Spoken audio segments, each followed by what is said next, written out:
Ya estamos grabando.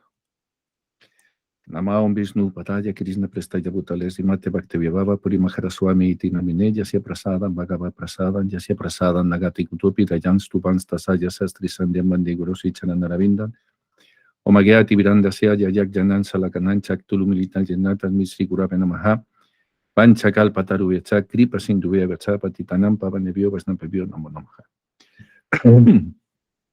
Bueno, el tema que hoy vamos a tratar, el fanatismo, porque me lo habéis pedido en el chat que tenemos en el grupo de WhatsApp. En verdad viene muy a colación con lo que hemos tratado la semana pasada, que hablábamos de acción o delirio, era el título de la clase. Y evidentemente las personas que sufren algún tipo de delirio indefectiblemente caen en los fanatismos más profundos. Pero conviene que para iniciar, a mí me gusta siempre que conozcáis la etimología, el significado de las palabras que utilizamos. Porque el lenguaje es un regalo maravilloso que tiene el ser humano, que puede expresar tantas cosas. Y sobre todo cuando el lenguaje puede expresar emociones. Pero es conveniente que conozcamos el verdadero significado, el origen de las palabras que hablamos, de lo que verdaderamente decimos. Porque cuanto más conoces en su etimología, más entiendes la naturaleza de lo que quieres expresar y de lo que se te está expresando. Y las palabras, se explica en las escrituras, las palabras tienen poder. Tienen un poder. Tienen un poder sutil muy grande. Y las palabras a veces decretan. Y tenemos que ser cuidadosos cuando utilizamos y medir muy bien nuestras palabras, porque tienen dos efectos. Tiene un efecto en el que la escucha y tiene un efecto en el que las pronuncia. Tienen un efecto en las dos partes. Si uno emplea palabras hirientes, es como el que coge una bola de fuego y se la arroja a alguien. Es seguro que si le aciertas a esa persona con la bola de fuego, tú le vas a quemar y si no le aciertas, no le vas a quemar. Pero una cosa ya es segura, que desde el momento en que tú tomaste la bola de fuego en tus manos para arrojarla, tú ya te quemaste la mano.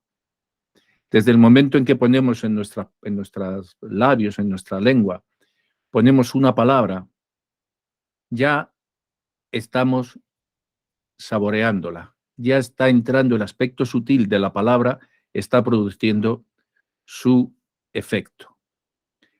La palabra fanático, fanatismo, vamos a empezar por fanatismo. Fanatismo viene del latín fanum, que significa templo. Fanum significa templo. Y ismo significa el estudio o la investigación acerca de eso, el prefijo ismo. Por eso hay altruismo, ecologismo, en fin, todos los ismos.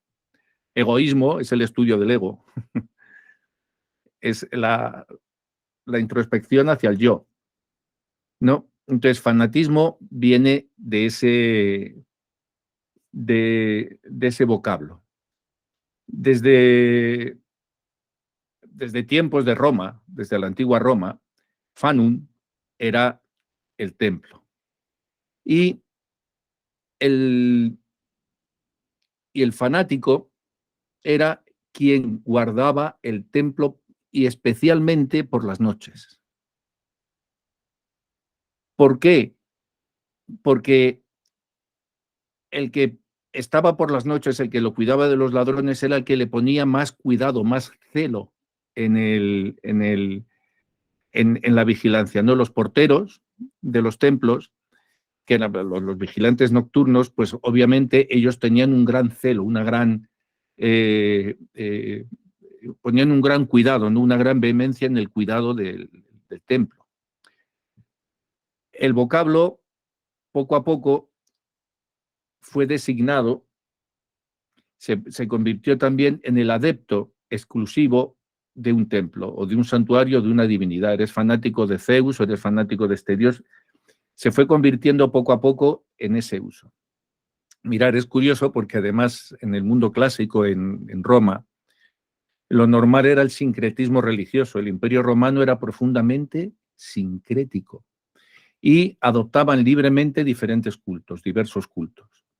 Aparte de una religión tradicional cívica, las cívicas, que era el culto romano, se utilizaba, y esto yo lo explicó alguna vez, se utilizaba como elemento coexionador de la sociedad. Entonces, la religio era el culto romano que se debía de practicar en todos los lugares del imperio, con independencia de que hubieran otras religiones y hubieran otras creencias. Para el Estado romano ni perseguía ni acababa con ninguna otra religión, solo te pedía que una vez al año hicieras los sacrificios romanos. ¿Por qué? Porque eso era como una declaración de ciudadanía, como que eras leal al César, eras leal a Roma. Eso era todo. Los cristianos fueron perseguidos no porque tuvieran una religión nueva.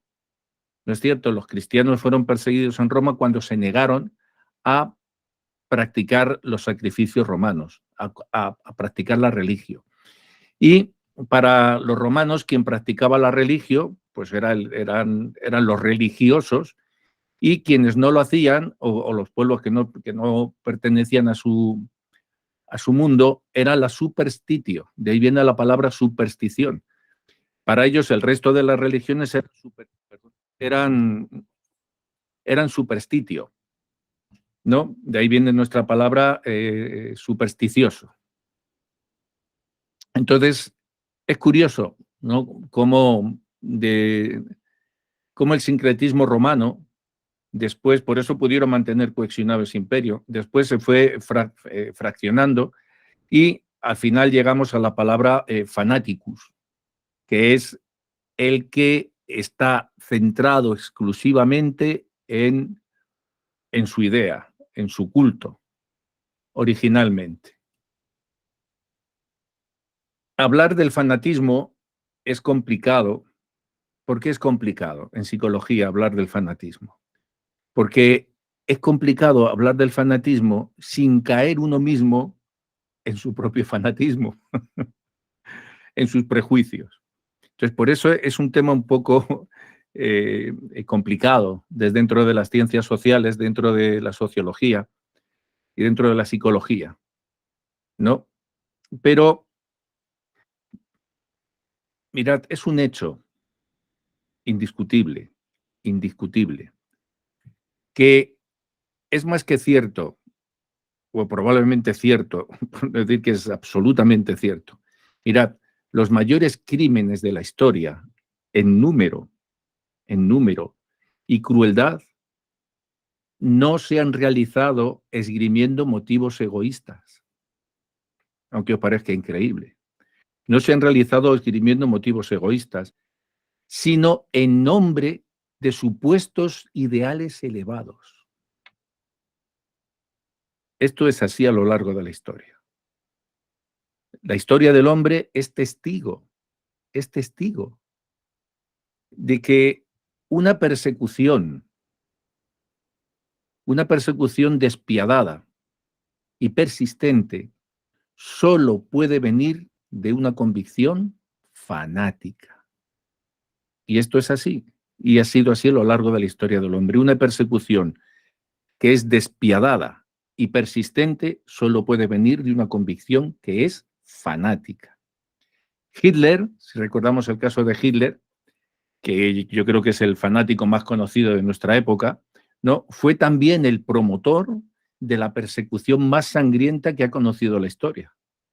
Y no es casualidad, ni muchísimo menos, que fuera el mayor exaltador del fanatismo que hemos conocido.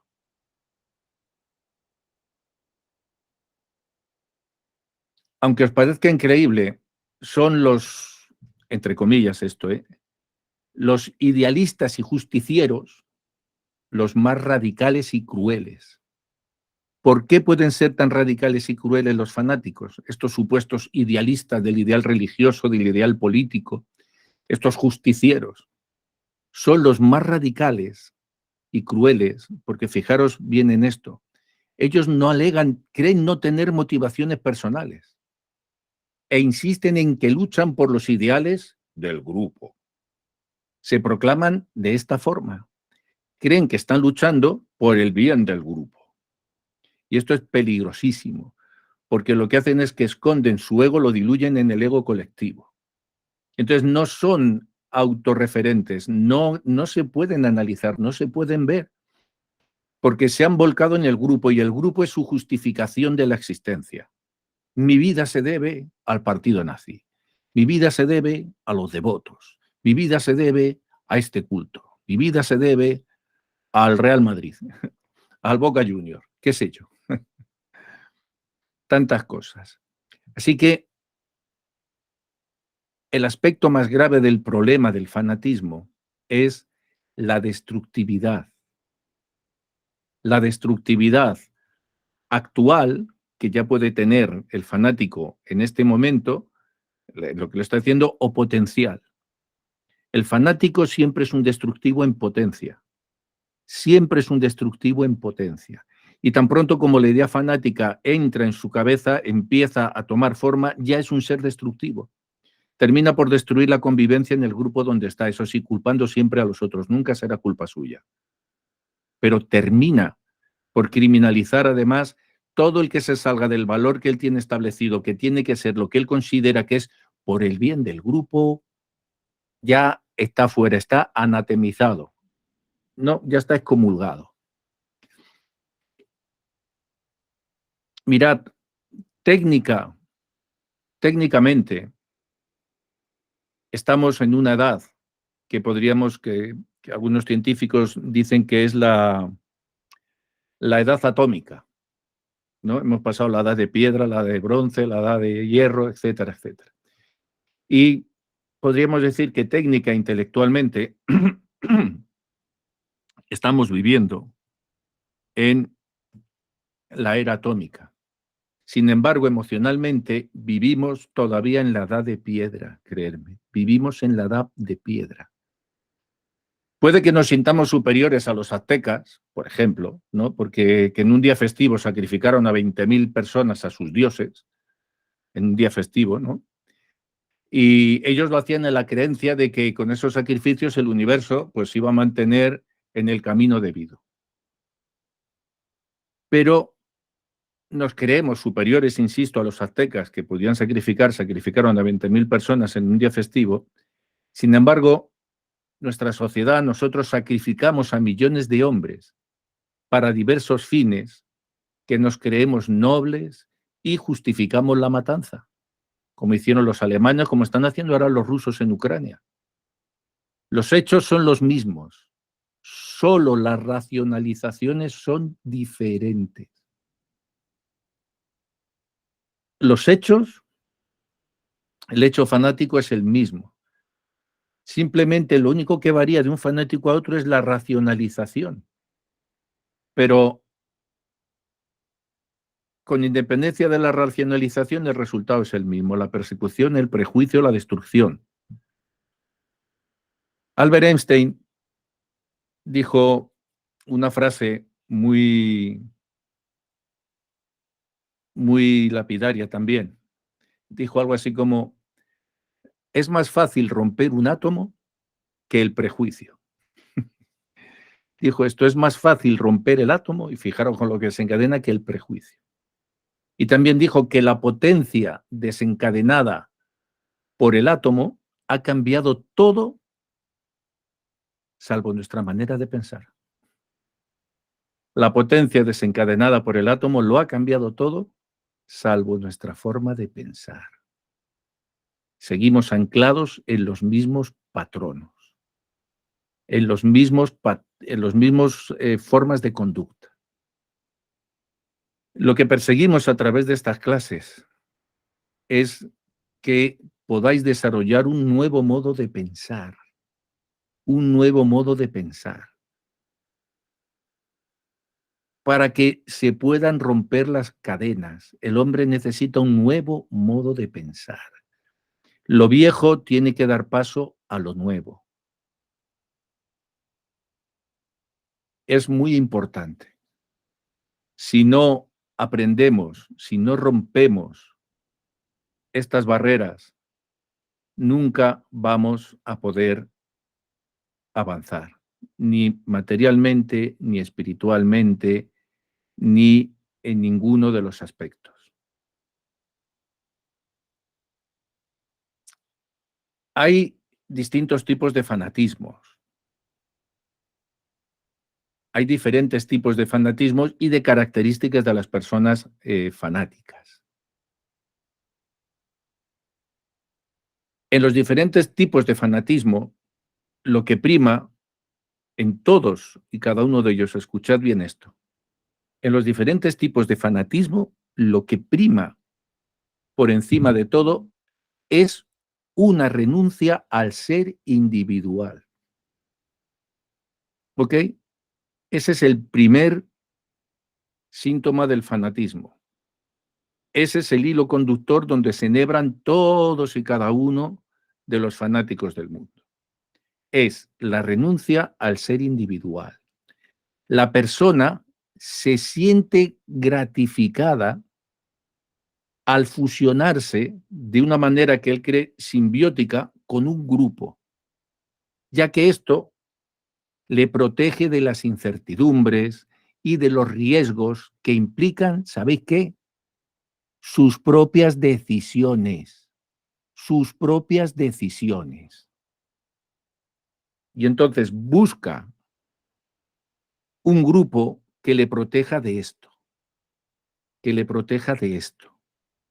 Y por eso en el grupo, después el líder del grupo es el que se tiene que encargar, ya lo hablamos la semana pasada, del delirio, de dar las indicaciones a aquellos que no quieren correr el riesgo de tomar sus propias decisiones. Y si lo que está recibiendo deja de ser asonante, comienza a ser asonante o disonante con lo que él cree que tiene que recibir del grupo, para lo que él entró en el grupo, entonces comienza a hacer una fragmentación en el grupo, surge otro nuevo fanatismo y se lleva otro grupo de fanáticos, así los fanáticos fabrican más fanáticos. Pero la génesis está en esto. El integrarse en un grupo, te fusionas, crees que obtienes ahí una simbiosis y ya no tienes riesgo. No vas a tener que enfrentar tus propias decisiones. Mirad, el fanatismo es un estado mental. Es un estado mental, no es un estado espiritual. Es un estado mental que se caracteriza por la adhesión a un cuerpo de creencias, a un cuerpo doctrinal, de una manera tenaz, increíblemente tenaz y prolongada en el tiempo. Te adhieres a un cuerpo doctrinal de una forma absolutamente empecinada, cabezota, y que se prolonga en el tiempo.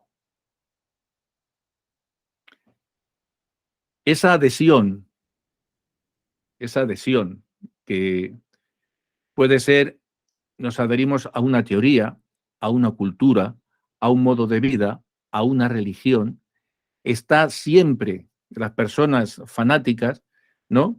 Se adhieren a una teoría, a esta teoría o a aquella teoría, a esta cultura, ¿no? A un determinado forma de vida, yo qué sé, pasan a ser veganos extremos o religiosos fanáticos, pero la característica siempre es que está envuelta en una pasión exagerada, desmedida e irracional en la mayoría de los casos. Se queda envuelta de esta forma. Es una pasión exagerada, irracional y desmedida. Y así como hay muchos tipos de fanáticos, también hay diferentes tipos de fanatismos. Hay un fanático para cada tipo de fanatismo o un grupo de fanáticos para cada tipo de fanatismo. El fanatismo implica inicialmente un entusiasmo, ¿no? Es un entusiasmo desmedido y escuchar bien esto, una monomanía en torno a determinados temas, monomaniático o en torno a determinados ritos. se convierte en un entusiasmo fatuo, desmedido y acompañado de una monotonía en torno a determinados temas. Y de ahí no salen. No pueden salir, no hablan de otra cosa que no sea eso. Muchas veces se propicia o degenera o desencadena, llegan las actitudes exageradas y de violencia. Llegan las actitudes ya tremendamente exageradas que conducen indefectiblemente a la violencia. La historia de la humanidad nos ha mostrado siempre que los fanatismos es lo más peligroso que existe. ¿Y por qué es tan peligroso el fanatismo? Pues porque el fanatismo tiene un profundo deseo de eliminar creencias diferentes, de anular creencias diferentes. Para una persona que es fanática, sus creencias son siempre superiores a las de las demás personas. Eso es un rasgo psicológico siempre. Mi creencia es superior, yo soy el superior, mi doctrina es la superior. Y las demás, de estar, si es que pudieran estar, se merecen estar, están sí, pero sí es un plano inferior. Pero yo tengo lo superior. ¿Por qué? Porque está enlazado con el delirio de grandeza que os hablaba la semana pasada, recordar la clase aquella. El delirio de grandeza, ¿cómo no voy a tener yo lo mejor? Si siempre he procurado lo mejor. No hay nadie mejor que yo. En el Bhagavad Gita, una de las cualidades demoníacas, cuando Krishna la expresa, dice, soy una persona rica, influyente, tengo lo mejor. Esa forma es una mentalidad demoníaca. Y te lo explica Krishna en el Bhagavad Gita. Así que los fanatismos son muy peligrosos porque desean siempre eliminar las creencias que sean diferentes. Para la persona fanática, su creencia siempre, siempre, siempre, siempre es superior. Es superior. Y también abordan sus convicciones de una manera, las convicciones en las que se han aposentado, de una manera que es absoluta e incondicional. Y terminan mostrando una fuerte adhesión afectiva hacia ellas, ¿no? Y entonces son de gestos exagerados, ¿no? Porque la forma, y claro, ¿cómo haces en el grupo para mostrar que eres más fanático que nadie? Tu absoluta convicción, ¿no? E incondicional, pues con el postureo, y así muestras una fuerte adhesión afectiva hacia el grupo, hacia donde quieres meterte en tu propio fanatismo. Y ya os contaba la semana pasada que había uno que pegaba así con la cabeza 3 veces en el suelo cuando daba obediencias en el templo, cuando estaba dando reverencias. Esto es una constante. Lógicamente, hay distintos tipos de fanatismo, ¿no? Vamos a abordar en primer lugar 2 de estos tipos. Está el fanatismo religioso, y escuchar bien, y el antirreligioso, que paradójicamente están completamente unidos el uno y el otro.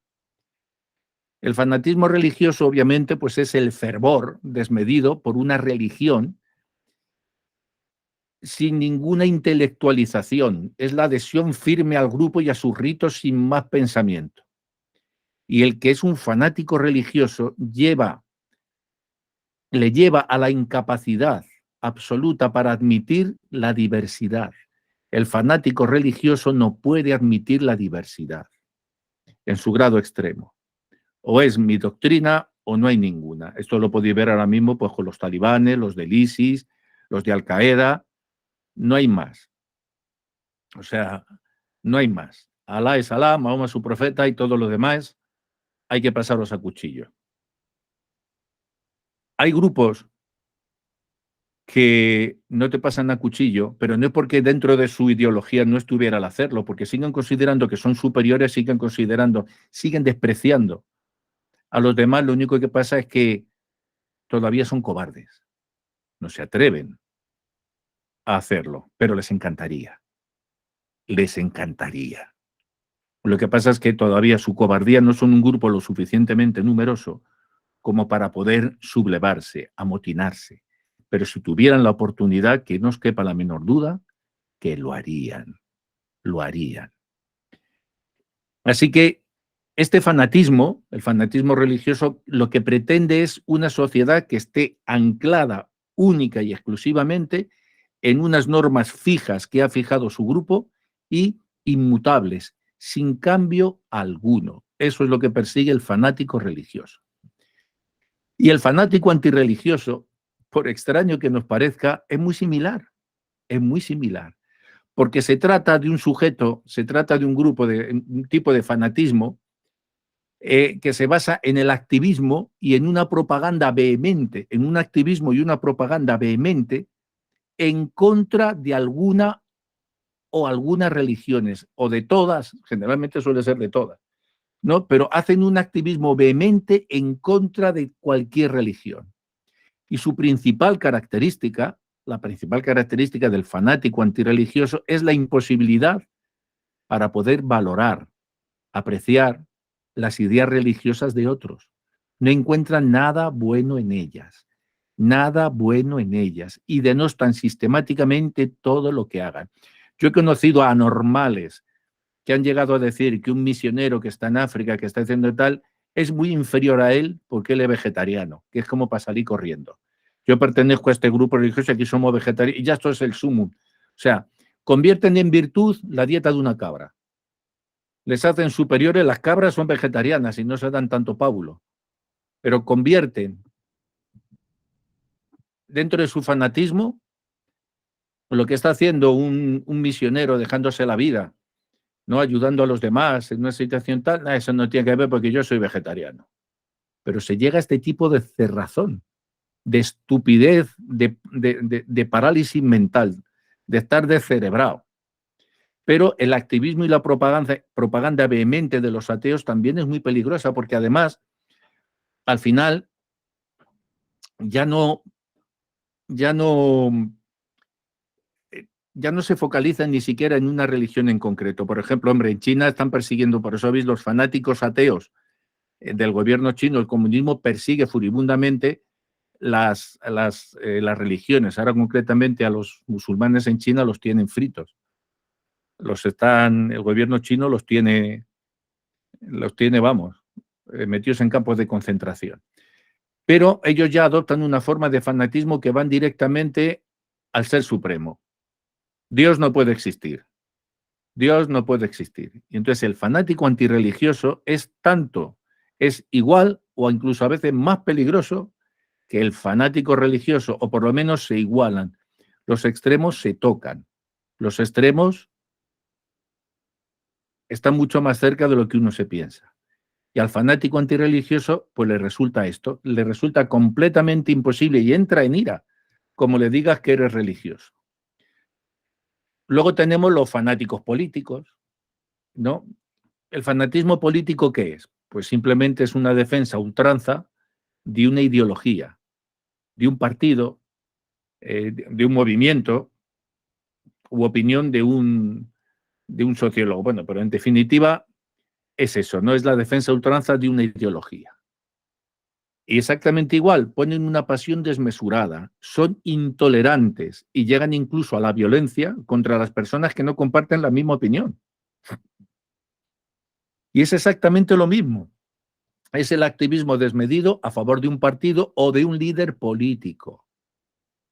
Y se manifiesta exactamente igual como la totalización de una causa. Perdón, de una causa. ¿Habéis llegado a ver imágenes en el Parlamento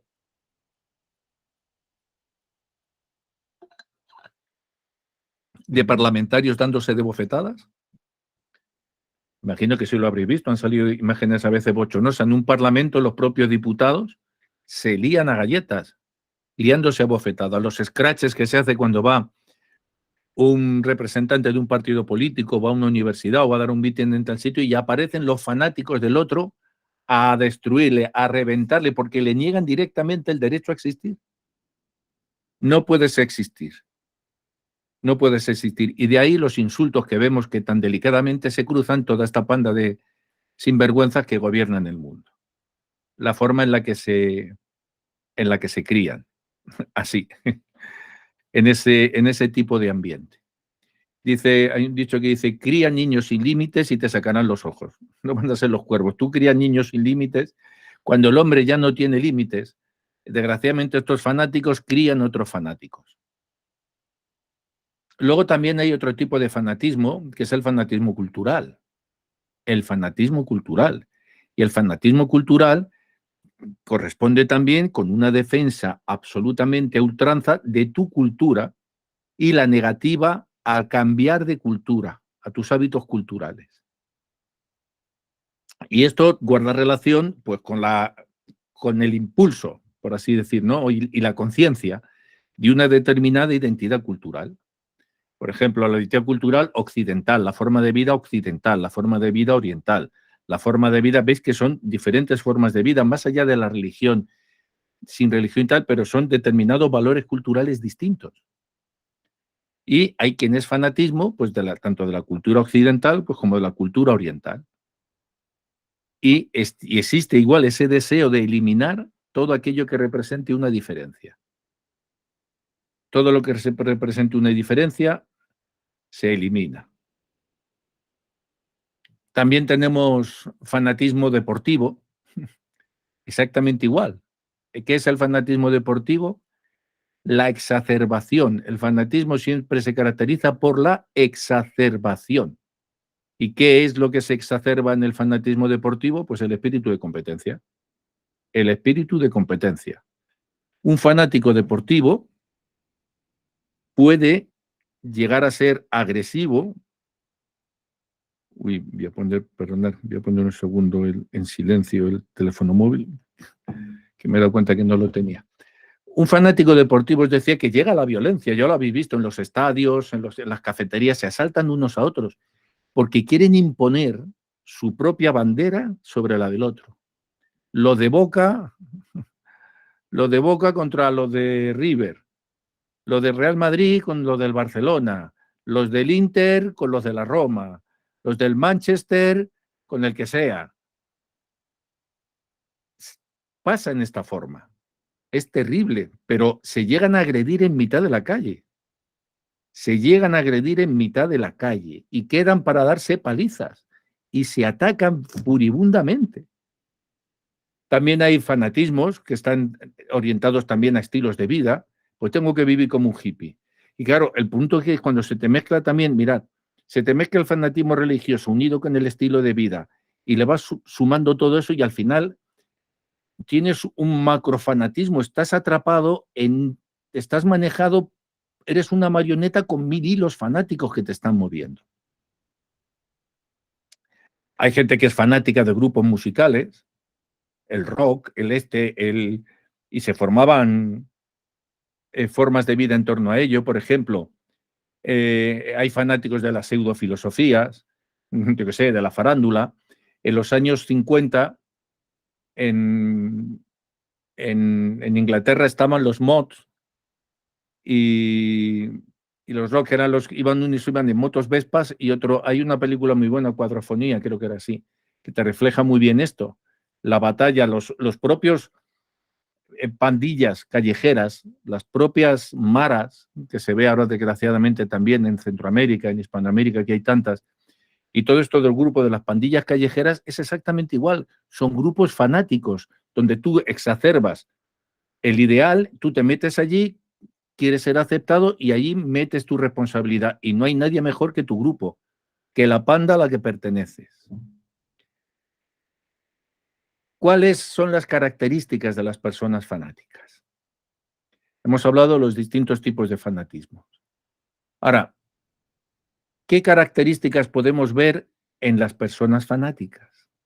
Mirad, en todos los tipos de fanatismos, lo que prevalece es el dogmatismo. ¿Qué es el dogmatismo? Es las verdades absolutas. El dogmatismo es el ingrediente esencial y sustancial del fanatismo. Y dogmatismo significa la creencia en ideas absolutas. Y de hecho lo son porque no existe la posibilidad, ¿sabéis de qué?, de hacerles crítica alguna. No hay posibilidad ninguna de hacerle una crítica racional y quienes creen en ellas, quienes se han imbuido en ellas, se despojan de algo que un hombre nunca tiene que perder, su espíritu crítico, su espíritu crítico. Así que está en una trampa terrible, está en una trampa terrible. Cree que su verdad es absoluta porque no hay posibilidad ninguna de hacer una crítica racional y mensurada. No hay posibilidad ninguna. No hay ni posibilidad ninguna. Y el que cae en un fanatismo automáticamente tira por la borda, tira a la basura su espíritu crítico. Y tragan ruedas de molino por sus ideologías o en el grupo fanático donde se han metido. No se admite la libre discusión. Completamente prohibida. No se admite la libre discusión. El fanático no admite la libre discusión y ni muchísimo menos que se ponga en tela de juicio ninguna de estas afirmaciones. Esto es así porque es así. El maniqueísmo es otra de las características comunes a todos los tipos de fanatismo. Las verdades extremas. Las cosas son buenas o malas y no hay término medio. Entre el gris y entre el blanco y el negro no hay ningún otro matiz. Entre el blanco y el negro solo hay blanco o negro. O estás conmigo o estás contra mí. Así es. O estás conmigo o estás contra mí. Y no hay más. Y no hay más. Y el maniqueísmo es muy, muy, muy, muy peligroso. El maniqueísmo es profundamente peligroso. Todo es radicalizado. Y entonces, además de esto, el fanático en su evolución maniqueísta, además de todo esto, se acompaña de desprecio y rechazo por todo aquello que no le encaje en sus propias creencias. Y hablan con desprecio. Estos de esta tal, estos de esta casta, estos karmis, estos tal, estos sinvergüenzas, estos chachá. Siempre es así. Así que podéis anotaros rasgos. Con todo lo anterior que os he dicho, podríamos resumir entre los rasgos principales de una persona fanática, podríamos caracterizar los siguientes. Tienen un pensamiento absolutista, ¿ok? Primero, pensamiento absolutista. Segundo, creencias irracionales. Creencias irracionales. Tercero, y muy importante, intolerancia. Son personas intolerantes y sienten intolerancia a la frustración. Y como ellos mismos no soportan la propia frustración, este tipo de gente nunca hacen nada mal. La culpa siempre es de otro. Nunca reconocen un error. Y si lo hacen es con la boca pequeña porque en ese momento les convenga de forma hipócrita. Pero la intolerancia a la frustración les lleva a ocultar todos y cada uno de sus errores. Si han hecho algo malo, no ha sido culpa suya, ha sido de su compañero, de su marido, de su hermano, la culpa siempre es de otro. No pueden enfrentar la frustración de no ser don o doña perfecta. Todos estos son fanáticos en potencia y al final terminan por fanatizar el grupo donde lo toquen. Tal y como el limón corta la leche. Tú pones una gota de limón en la leche, echas limón en la leche y automáticamente ya tienes cuajada. Este tipo de personas son así. Entonces, tienen pensamiento absolutista, creencias irracionales, intolerancia a la frustración, emociones exacerbadas y sobre todo poco control de los impulsos. Y están siempre además criticando a los demás, ven en los demás lo que son ellos. poco control de los impulsos y muy manipuladores. Y muy manipuladores.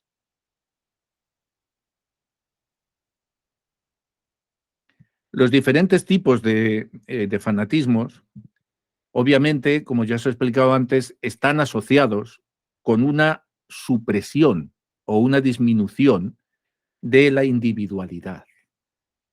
Ya no, ya no del fanático. Os he hablado, os he dicho anteriormente las cualidades de una persona fanática, ¿no? De las personas fanáticas. Y las personas fanáticas entran en grupos, en ideologías, en el fanatismo, entran en grupos fanáticos. ¿Por qué? Porque suprimen, como os dije al principio del todo, recordar que suprimen su individualidad o disminuyen la individualidad para integrarse en el grupo. ¿Y qué es lo que sucede? Que esto les produce un fuerte sentimiento de identificación con un líder o con el grupo, que genera un profundo sentimiento de pertenencia, ¿no? Para tapar sus inseguridades. Así que el fanatismo contribuye a la despersonalización como ningún otro defecto psicológico. Y con ello, al contribuir a la despersonalización y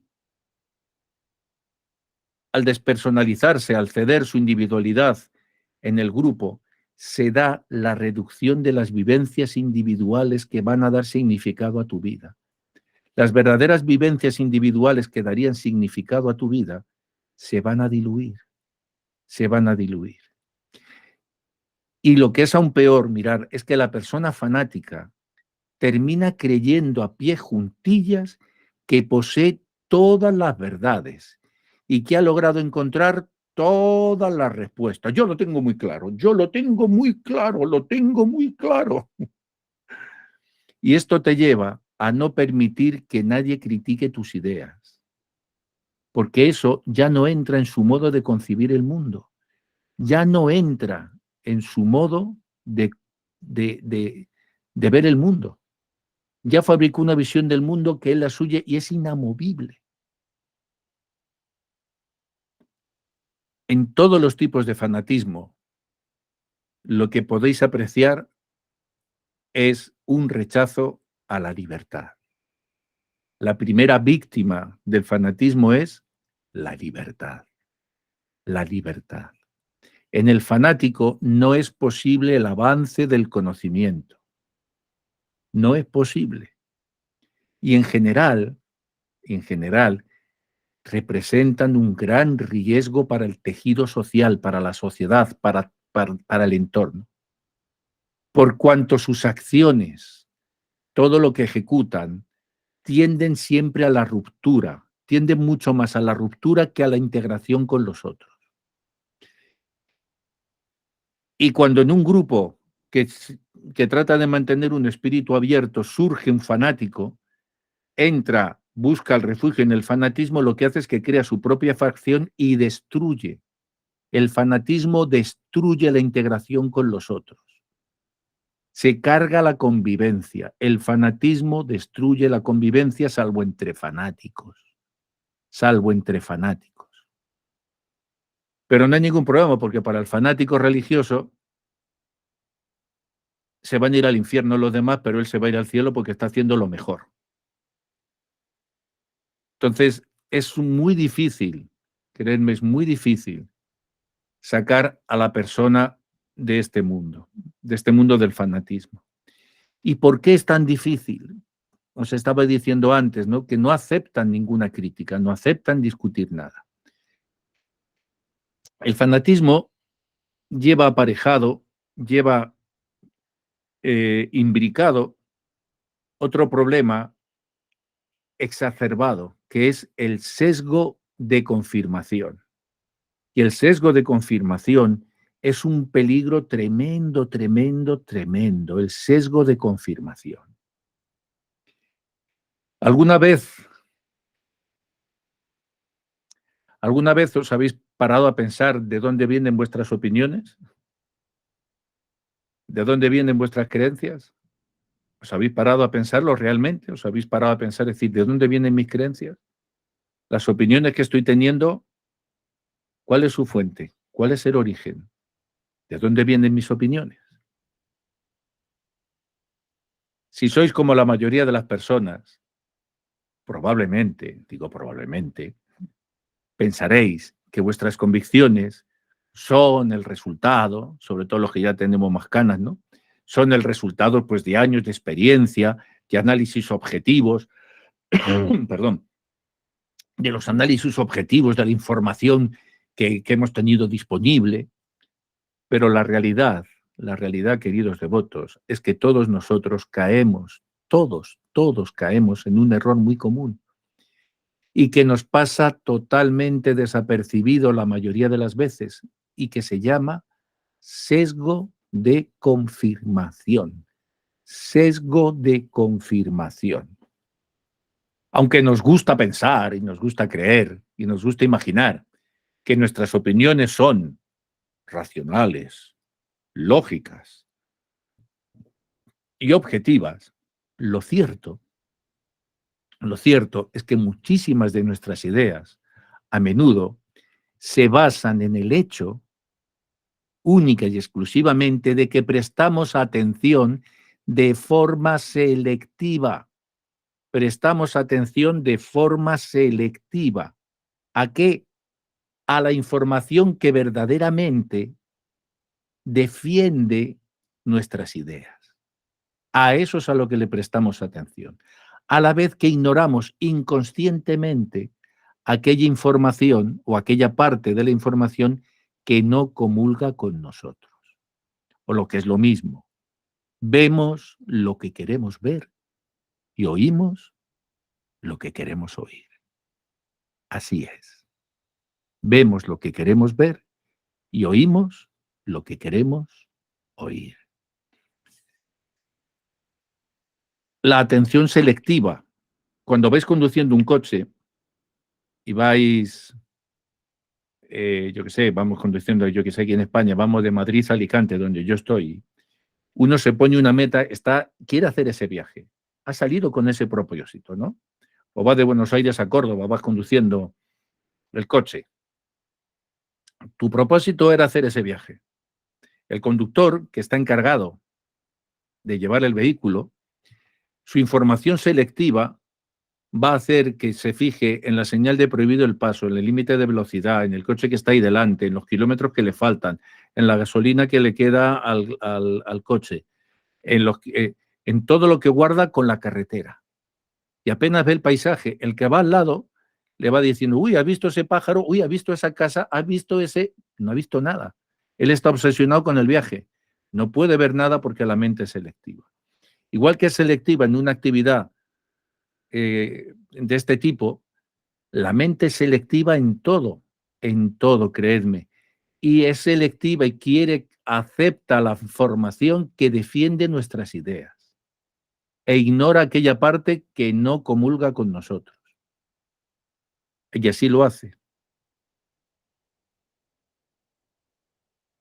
Las personas tienden de forma natural a buscar información que confirme sus creencias existentes.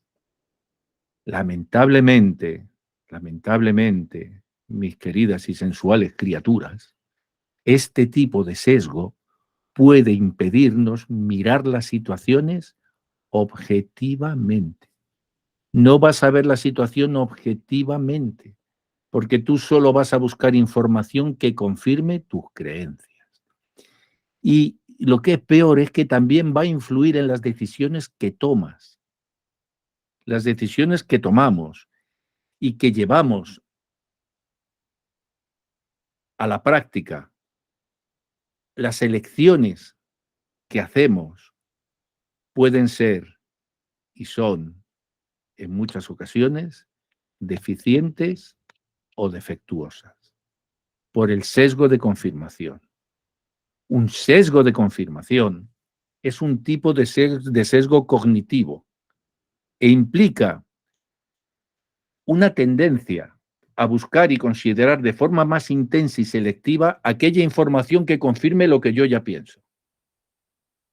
Lo que yo ya pienso la película que me he hecho, eso es, cualquier cosa que me venga, eso es lo que voy a ver. Y te lleva a interpretar positivamente los hechos que básicamente tienen que respaldar tu opinión previa. Y lo demás lo vas a ignorar. Y eso se llama, y así vivimos instalados, y el fanático, sobre todo, el que más, quien más, vive instalado en un prejuicio cognitivo que le incita a seguir de acuerdo con sus creencias. Con sus creencias. ¿Y por qué nos incita a seguir de acuerdo si fuéramos, cuando estamos en este tipo de condicionamiento, nos incita a seguir de acuerdo con nuestras creencias? Pues muy sencillo, para así evitar entrar en contradicción con nosotros mismos. Porque no soportas entrar en contradicción contigo mismo, no te lo puedes permitir. No te lo puedes permitir, porque además ya estás metido en pleno fanatismo. Tú no puedes entrar en contradicción contigo mismo porque te crees perfecta o perfecta. Entonces no puedes entrar en contradicción. Yo qué sé. Por ejemplo, si imaginamos que una persona cree que los niños que toman leche materna, por ejemplo, son más inteligentes que los que toman leche naturalizada, ¿no? Cree que va a ser más inteligente. Entonces, cada vez que esa persona, mirad, es un ejemplo un poco así liviano, pero para que lo entendáis, cada vez que esa persona se encuentre con un niño que saque altas puntuaciones académicas y haya sido amamantado de forma natural, le va a dar mucha mayor importancia a esta evidencia que respalda lo que ya cree. Que respalda lo que ella cree. Si encuentra un niño y dice, uy, qué buenas notas sacas, tú tomas leche materna, a ti te dio, hoy sí, pues ya está. Ahí se le acabó.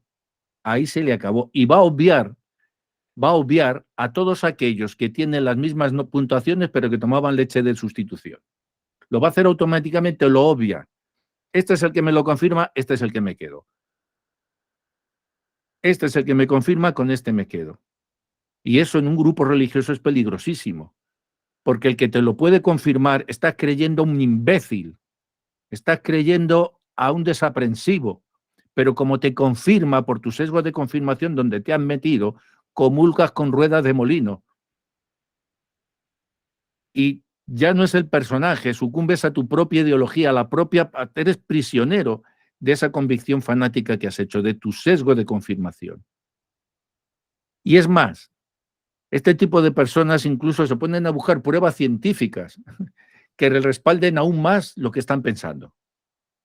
Y mientras que descarta los ejemplos que no respaldan esa idea. Y esto pasa, desgraciadamente, el sesgo de confirmación es un enemigo terrible, terrible, terrible del avance científico, porque durante muchísimos siglos el sesgo de confirmación científica ha impedido que otros científicos, que otros avances de la ciencia se produjeran. ¿Por qué? Porque en el estatus, el fanatismo científico, que también lo hay, les impide aceptar cualquier otra cosa. ¿Cuáles son las consecuencias más habituales? Ya os he hablado de la personalidad fanática. Las consecuencias más habituales que conllevan cuando estamos rehenes del sesgo de confirmación, así como os he mencionado antes las personalidades, o sea, las características del fanático. Mirad, cuando uno está, y el fanático y el fanatismo te llega al sesgo de confirmación indefectiblemente, tienes, en primer lugar, falta de criterio, falta de criterio, falta de criterio. Y tiendes a ver y a escuchar únicamente lo que quieres, lo que te interesa. Y aunque esté delante tuya y tenga 50.000 cosas terribles, no las quieres ver. No es que no es que no estuvieran ahí, siempre estuvieron, pero es que no querías verlas. No querías verlas. O sea que queremos ver y escuchar únicamente lo que queremos. O sea, aquello que confirma que realmente tenemos razón. Yo tengo razón. Y los datos que contradicen las cosas con las que no comulgamos, automáticamente ya los das por falsos. No son verdaderos, son erróneos, o los minimizas, los desprecias. ¿no? Y lo haces de esta forma, ¿para qué? Para que no ejerzan un efecto real en tu forma de pensar. Los cambios en el fondo no nos gustan. Los cambios en el fondo al fanático le revientan, no pueden entrar en ellos. Lógicamente, como tienes una falta de criterio, automáticamente vas a buscar una información sesgada, como os he dicho antes, y entonces, como deseas creer en tu fuero interno que eres objetivo, pero en el fondo buscas la información en medios que no son afines a tus creencias. Perdón, en medios que son afines a tus creencias. Por eso la gente, yo que sé, el fanático político, pues lee la prensa, lee los foros de opinión, de las cadenas, que le son afines, afines. Y leen textos de fanáticos afines. ¿Por qué? Porque tratan así de encontrar aquello que confirmen lo que ya piensan. Y esto, mis queridos hermanos, desgraciadamente nos lleva a tener una visión absolutamente polarizada y completamente sesgada de los problemas. Y obviamente, si tienes una visión polarizada y sesgada de los problemas, sus posibles soluciones ya están polarizadas y sesgadas. No vas a solucionarlo. La falta de criterio, el buscar la información sesgada, te va a llevar a un tercer estadio. Y es que vas a tender al prejuicio, al prejuicio. Y un prejuicio es tener un juicio previo antes de conocer algo de verdad, algo de primera mano. Si ya has desarrollado un prejuicio contra alguien, no importa lo que ese alguien haga, tú te fabricaste con tus sesgos de confirmación, querías hacer tu ideología, querías ser tal y le enchufas al otro un prejuicio y te inventas cualquier cosa. Lo puedes hasta calumniar. Si pensamos que los hombres conducen mejor que las mujeres, por ejemplo, estaremos más atentos y condenaremos antes una infracción que haga una mujer al volante que la de un hombre. Cuando las compañías aseguradoras, se sabe por el índice de accidentes que las mujeres tienen menos accidentes que los hombres.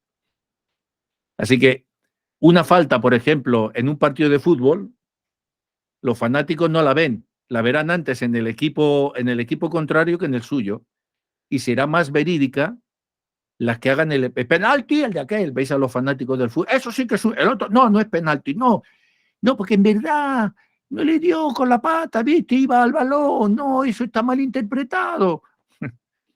Y así que prejuiciaremos y desvalorizaremos a las sociedades y a las comunidades que sean diferentes de nosotros. Y lógicamente a las personas. Y ahí ya empiezan estos materialistas, estos karmis, estos etc, etc, etc. Vamos más todavía. Como tengo falta de criterio, como busco una información sesgada y como tiendo al prejuicio, ¿qué es lo que hago? Pues tengo recuerdos selectivos, y así que nuestros recuerdos terminan por verse afectados también por este sesgo.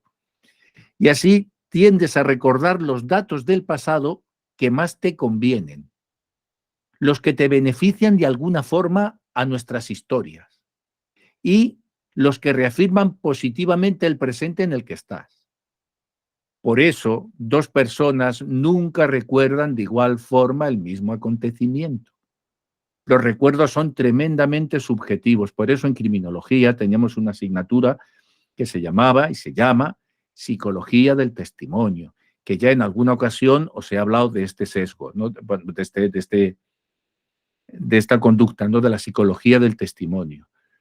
Los recuerdos son tremendamente subjetivos. Incluso uno reconstruye o se inventa recuerdos falsos o falsea la intención de alguien porque ha cambiado en relación por su fanatismo la relación que ahora tiene que tener con él, se busca un recuerdo, tira para atrás y entonces lo adultera, lo falsea y entonces trata de convertir en actos criminalizables, en actos punibles, actos altruistas, incluso actos de afecto o de gente que te intentó proteger, les pegas la vuelta y lo tratas de poner al revés. Y tratas de aparecer al que fue tu protector como tu tirano. O te puedes inventar cualquier disparate. Los recuerdos son tremendamente subjetivos. pero con los venenos de los recuerdos subjetivos se puede envenenar a otros para que cambien y lavarles el cerebro. Y así se vuelven amigos contra amigos, familiares contra familiares, y viene toda esta lucha estúpida, estúpida. Y como tenemos falta de criterio, como buscamos una información sesgada, como tenemos tendencia al prejuicio y como ya fabricamos recuerdos subjetivos, pues obviamente vamos a juzgar erróneamente a todas las personas. Vamos a juzgar erróneamente a las personas. Juzgamos más inteligentes y confiables a aquellas personas que tienen las mismas creencias y valores que nosotros. Dentro del grupo, o el que sea más fanático, el que coincida conmigo. Entonces, lo único que tú estás buscando en el grupo es alguien que reafirme tu fanatismo, alguien que reafirme tu ego. Egos del mismo plumaje vuelan juntos. Así que vamos a considerar que los verdaderamente inteligentes y confiables son aquellas personas que tienen la misma creencia y valores que nosotros. Y también los consideramos con una moral más alta, con mayor integridad que los demás, etcétera, etcétera. Si somos de izquierdas, juzgaremos a los políticos de esta tendencia de forma mucho más permisiva si se equivocan, y estaremos seguros que son de alguna forma, aunque sean tan igual de corruptos, pero le buscan la excusa. Bueno, pero son mejores personas que los de derechas. ¿Ok? Y a la viceversa. Exactamente igual, ¿no? Y lo mismo ocurre con las diferentes creencias religiosas. Por eso la gente se traga la corrupción, se traga lo que sea. Viva el Betis, man que pierda. Viva el Betis, man que pierda, que es un dicho que dicen aquí los aficionados del Betis. Viva el Betis aunque pierda. Entonces la gente va a votar a las elecciones, como su equipo de fútbol, le da igual lo que hayan hecho. Por eso es tan difícil que la democracia funcione plenamente cuando no hay criterio, cuando las sociedades ya no tienen criterio. Y con las creencias religiosas esto se ve multiplicado a la enésima potencia. ¿Cómo se puede combatir el fanatismo, el fanático y el sesgo de confirmación? Pues mirar, desgraciadamente, desafortunadamente, todos pegamos de cierto sesgo de confirmación, en uno u otro nivel, en uno u otro nivel. Mira, incluso si creemos que somos de mente abierta y observamos lo más imparcialmente posible los hechos, antes de llegar a conclusiones, es muy probable que aún así, alguna traza, alguna contaminación de sesgo esté moldeando nuestra opinión final. Y es que es muy difícil combatir esta tendencia natural. Sin embargo, hay esperanza, no preocuparos, que es la que te da el maestro espiritual. Sin embargo, si por lo menos sabemos en qué consiste el sesgo y aceptamos el hecho de que existe, aceptamos el fanatismo y comprendemos la génesis del fanatismo y aceptamos el hecho de que existe y vemos en nuestro propio sesgo, entendemos, sabemos en qué consiste el sesgo y aceptamos el hecho de que nosotros también está operando, podemos intentar sinceramente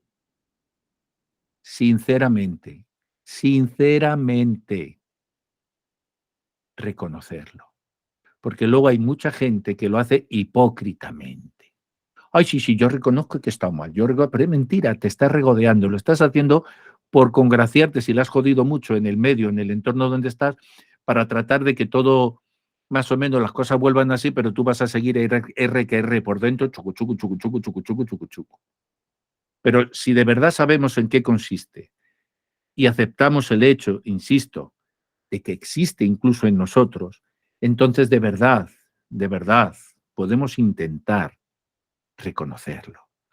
¿Y esto qué efecto va a tener? Pues un efecto maravilloso, porque va a ayudarnos a ver las cosas desde otra perspectiva. Va a ayudarnos a ver las cosas desde otra perspectiva. Y es muy importante. El maestro espiritual lo que intenta es que veas las cosas desde otra perspectiva. Por eso te dice que lo que en el Bhagavad Gita te dice que lo que es el día para el resto de la gente es la noche donde el sabio camina, donde el sabio duerme. Y lo que es la noche para el resto de la gente es el día donde el sabio se mueve. El sabio se mueve en el universo de sus convicciones espirituales, adogmáticas, sin dejarse arrastrar por grupos religiosos, por fanáticos, y se calla y sobre todo no ofende, no impone. Os dije tantas veces hasta que se me cayeron las anginas que Dios es una proposición, pero no es una imposición. No impongáis, proponed vuestra felicidad. En la clase pasada os dije que la vida es un premio, no un castigo. No castiguéis a nadie con vuestro sesgo de confirmación, con vuestro fanatismo. Respetad a todos, respetad la variedad, la otredad. Las personas tienen derecho a ser como son, aunque estén equivocadas, aunque para ti estén equivocadas. A lo mejor el equivocado eres tú. Pero sí que podemos convenir en unos valores que tienen que ser comunes para todos. Y es que tenemos que por lo menos ponernos de acuerdo en el derecho a la vida, a las opiniones, a la felicidad, a que cada uno pueda vivir conforme aquello que llene su corazón y le haga feliz. Si Dios hubiera querido que todo fuera monocorde, la naturaleza no daría árboles frutales con tantas variedades que ya os he dicho. Hay tantas variedades de fresas, de peras, de papayas, de melocotones, de maíz, ¿no?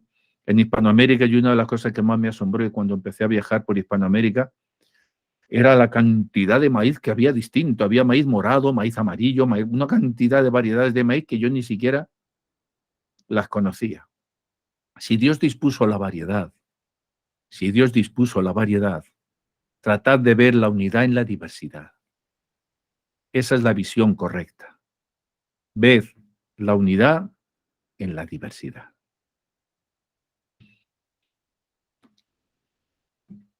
Si tenéis alguna fanática pregunta que hacer.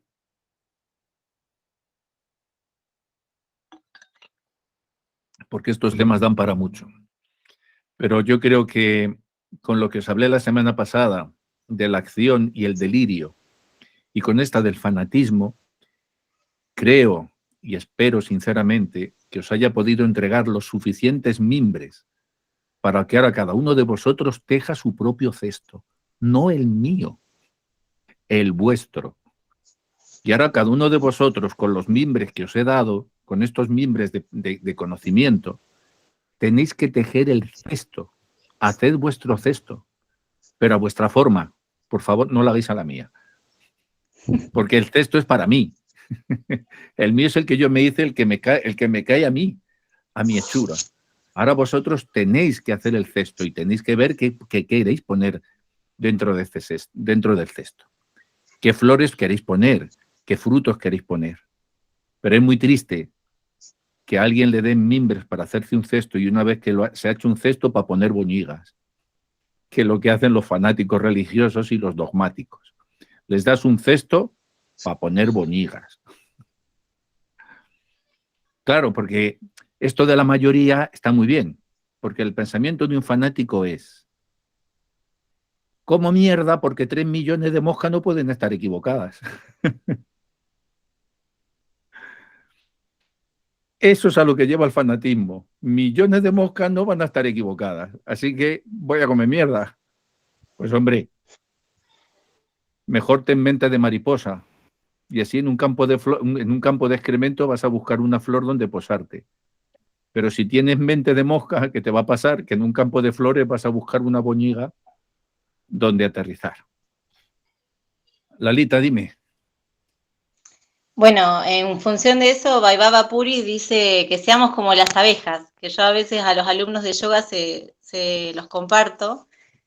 No sean como las moscas, sean como las abejas, Así dice, es. ¿no? De poder ver el néctar en cada flor, en cada ser, ¿no? Así es. Mi pregunta, o en realidad, o mi anhelo sería que ahora o en alguna clase próxima, que podamos profundizar en, a ver cómo lo puedo poner en palabras.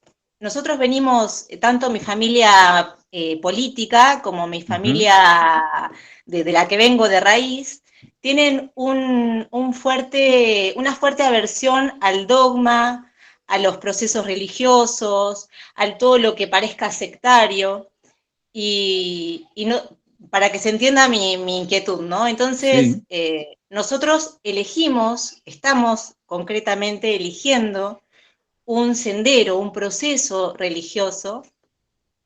Entonces, a mí me gustaría, esta clase y la anterior son para mí como para hacer dulce, porque,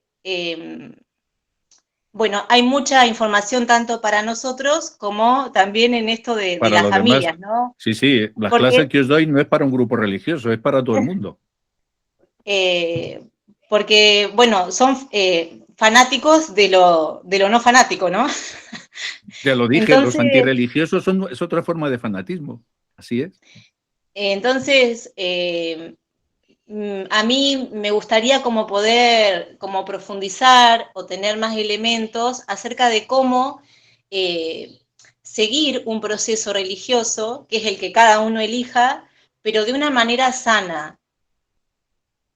Porque uno elige, o sea, hay un conjunto de dogmas, de prácticas, de regulaciones, cómo practicarlo y seguirlo de una manera sana, de una manera en la que nos podamos mantener en esta idea de libertad que usted decía y ser felices en eso, ¿no? No estar perturbados con estos karmis o ¿no?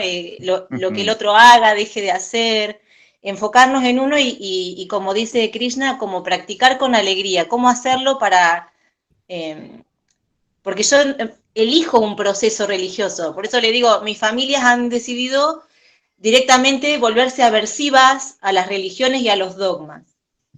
A ver, mira, Lalita, no eliges un proceso religioso, eliges un camino espiritual.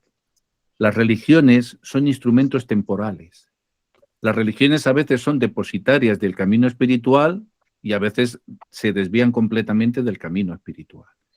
Tú lo que estás eligiendo es un camino espiritual, ¿no? Y estás aceptando una serie de enseñanzas que, de una u otra forma, bueno, digamos que el cesto en donde están, ¿no? O donde provienen, puede parecer que tenga un sesgo más oriental o que más está orientado a la India.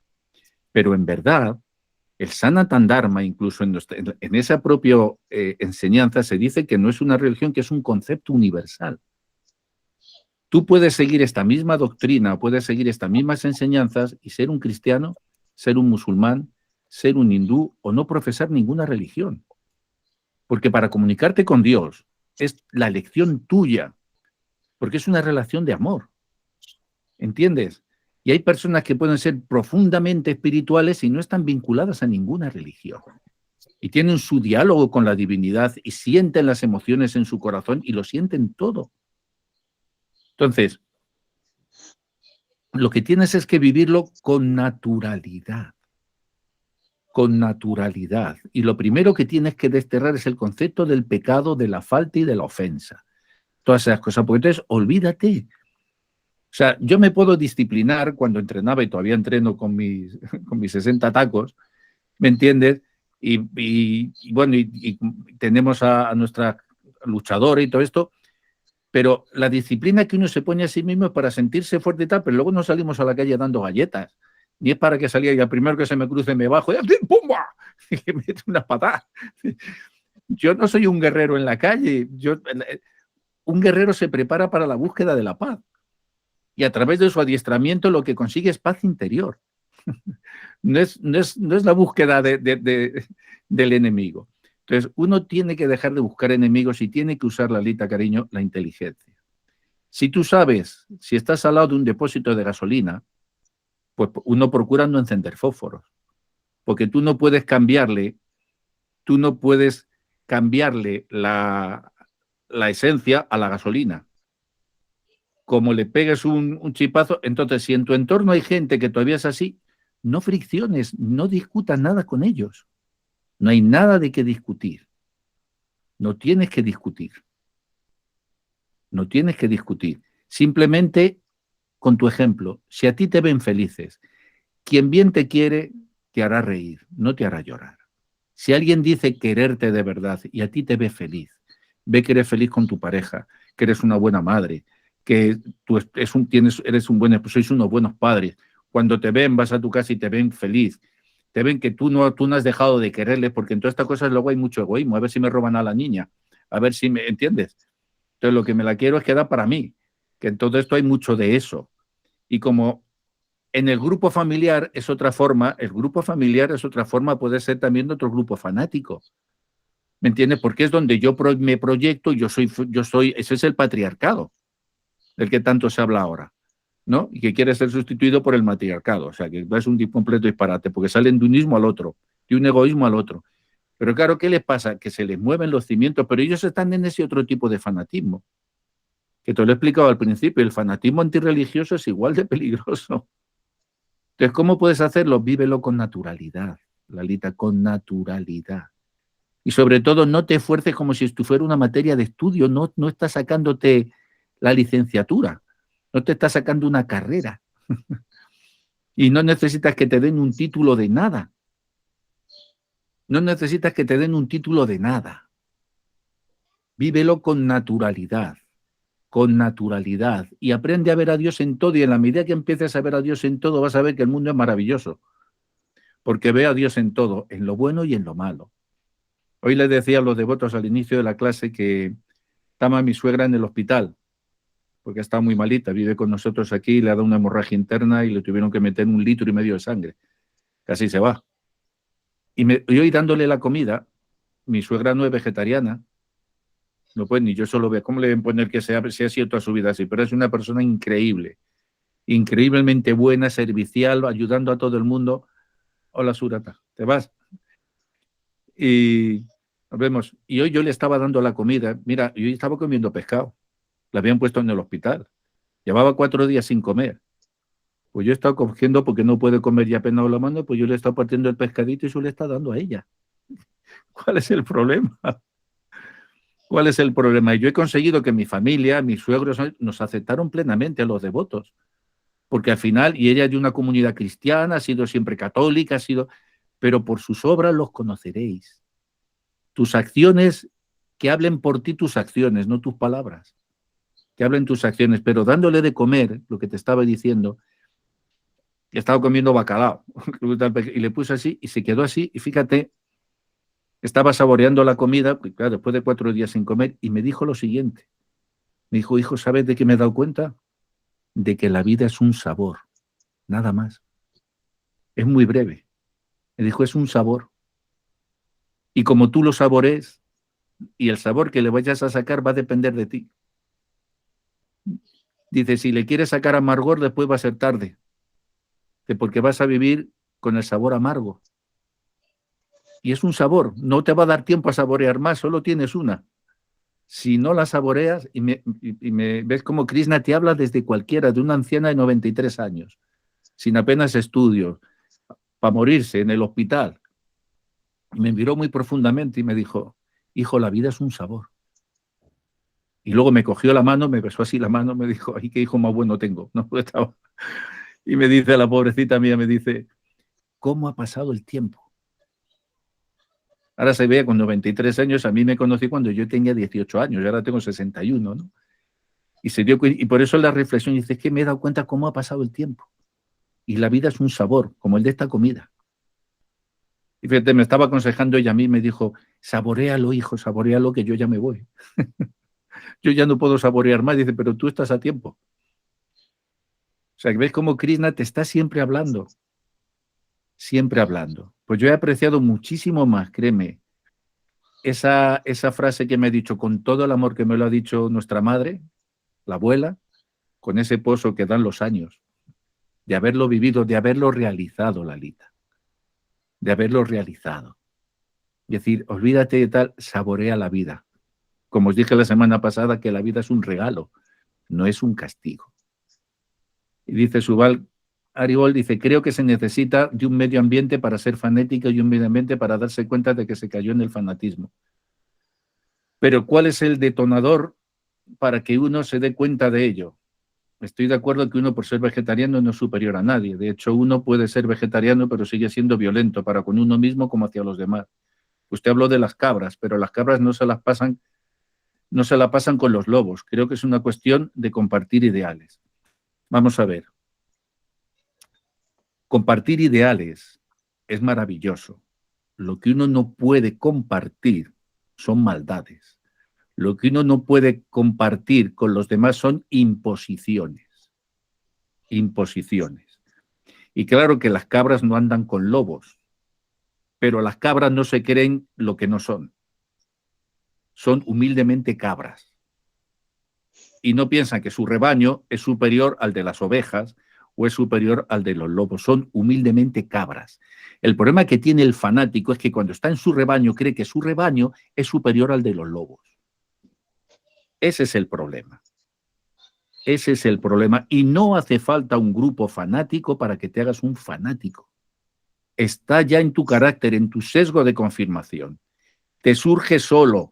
Lo que pasa es que, claro, cuando tomas contacto con un grupo así, tú vas buscando ceder tu responsabilidad y todavía se te potencia.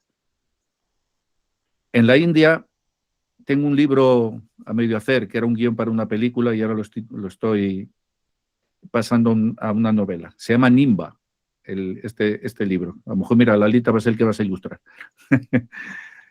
En esta novela cuento la historia de dos hermanos gemelos. Uno es un completo sinvergüenza, un completo delincuente, y el otro es una persona increíblemente adorable. Y nacen los dos en la misma familia, en el mismo rebaño. Porque ser cabra no te garantiza nada.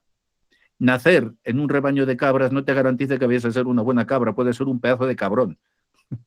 Después de haber nacido en un rebaño de cabras, de estar en el rebaño de cabras. Así que eso no significa que entre las cabras no haya cabrones, que los hay.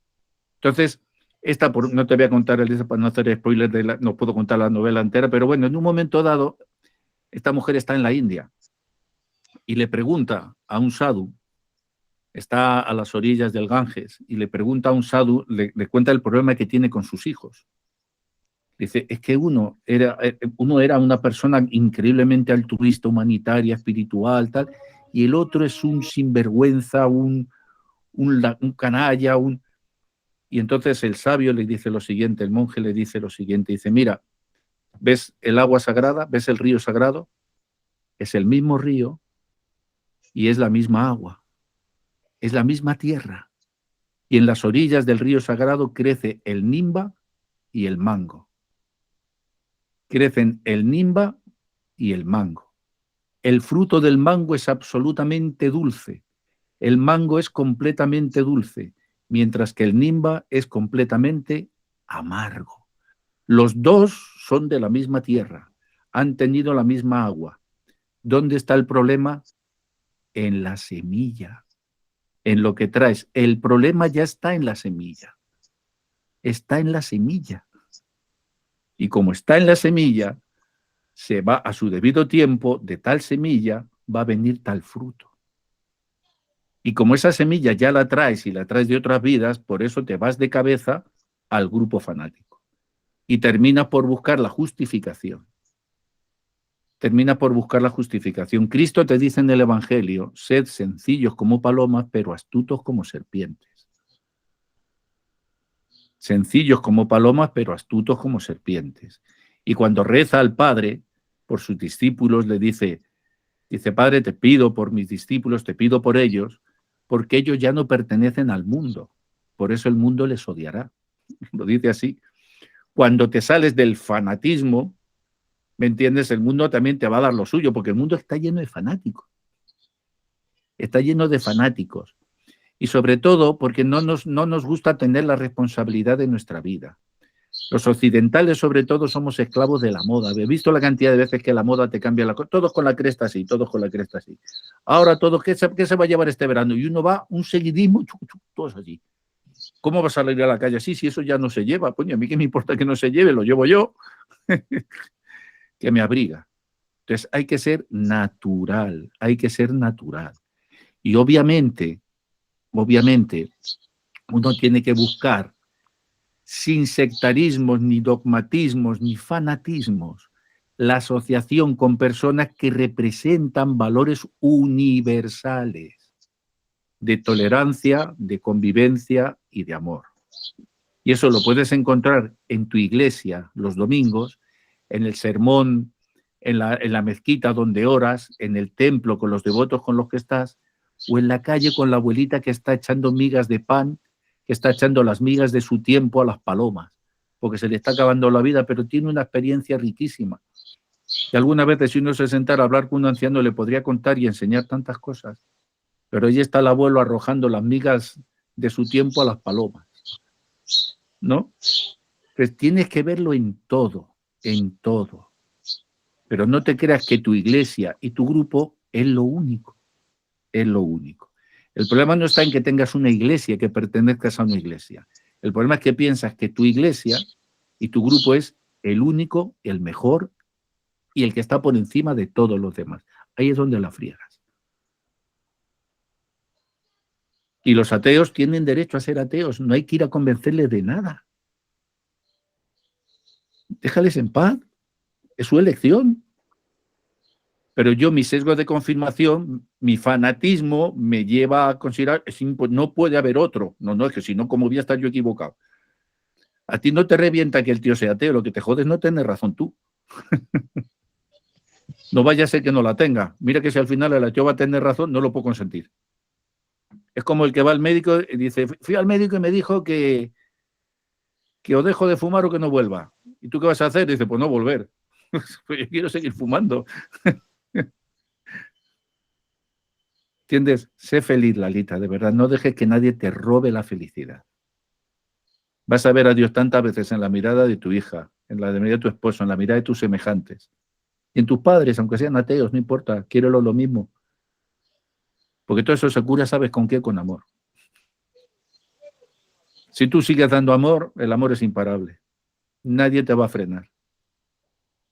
Y si te quieren de verdad, te aceptarán. Y si no te aceptan, pues no te preocupes. Porque la vida es un sabor. Y el sabor de la familia también es breve. Sic transit gloria mundi, decían los latinos. Breve es la gloria en este mundo. Sic transit gloria mundi, es temporal. Por eso Puri Maharaj decía tantas veces, no os amarguéis, no os preocupéis. A una devota una ocasión le decía, tienes que tener la mente fresca, le decía así. Ten una mente fresca, sal de esa mente, ten una mente fresca. Y finalmente, ¿sabéis qué? Que la vida está llena de vida, es que la vida está por todos lados, no pasa nada. Si algo tiene la vida es que está llena de vida. No pongáis las orejeras así de... El maestro espiritual te da la liberación, no te esclaviza a un proceso ni a un grupo. Acuérdate bien de eso. No te esclaviza ni a un proceso ni a un grupo. El entrenamiento está bien, pero uno no es el entrenamiento. El entrenamiento es un medio, no es un fin en sí mismo. Es un medio, pero nunca es un fin. El problema es que los fanáticos convierten en un fin en sí mismo el sadhana, las muestras externas de la religión, el moverse, el hacer, todo. Es un medio. Si no lo ves así, Buda predicó esta doctrina, la doctrina de medio. Buda hizo un montón de austeridades. Y al final escuchó a un maestro de música que pasaba en la barca con un alumno y le estaba diciendo, mira, si tensas demasiado la cuerda en una bima, le estaba enseñando, la cuerda se va a romper. Y si no la tensas lo suficiente, no va a sonar. Y él en ese momento se dio cuenta, dejó la austeridad y se acercó al río y se puso a beber agua. La vía de en medio. Y en el Gita Krishna te dice que uno no puede ser un yogi si come mucho o no come lo suficiente. Si duerme demasiado o no duerme lo suficiente. Uno tiene que ser regulado, comedido. Lo que pasa es que esto de la regulación lo utilizan los fanáticos para cada vez lavarte más el cerebro y meterte más hacia adentro, atraparte. Entonces terminas pidiendo permiso hasta para comerte un helado. ¿Me puedo ir al parque de atracciones con mis hijos? No, que eso es Maya. Dice, tú estás en Maya. Digo, ¿y tú dónde coño estás? Porque yo que sepa, esto no es... Desde luego, esto el mundo espiritual no me parece que es. Pero luego están los enmayados. No, que estás en Maya, Prabhu. O tienes una pareja, te has casado solo para tener sexo. Digo, si serás tú, que serás un mono. Porque yo para tener sexo no asumo una responsabilidad familiar, ni crío a 3 hijos, ni me meto en ese fregado. Ahora, si tú te buscas una pareja para eso, pues chico, qué triste, ¿no? Qué triste que tu concepto del amor, de la ayuda, de crecer con una persona sea tener sexo como los monos. Pues, ¿qué le vamos a hacer, muchacho? Será el tuyo. Sé libre, Lalita. Sé libre. Eso es lo único que os puedo decir. Sentiros libres. Dios ni premia ni castiga. No se ocupa de esas cosas. Son nuestras acciones. Saborear la vida. Pues lo ha dicho la abuela, que la vida es un sabor. Yo lo dijo con 93 años. Es un trague de mate. A veces hay mate amargo o mate dulce. No hay uno que es cimarrón, ¿no? Hay un mate que se llama así también. Hay una variedad. No lo conozco. Bueno, pues hay hierba mate, hay dulce y hay que es más amarga. Y si no te gusta, pues llámalo con menta, que hacéis también esas cosas. Uno ve que uno se prepara su mate. El mate todo el mundo hace, pero cada uno tiene su secreto. La materia, y uno llama a la hierba con esto, llama a otra, pero una cosa sí te aconsejo, no tomes mate lavado. Y lo que te ofrecen todos estos grupos fanáticos es mate lavado, Lalita, mate lavado. Por mucho anís que le pongan, por mucho que eso ya no funciona. No dejes que te ofrezcan mate lavado. Eso sí. ¿Alguna pregunta más?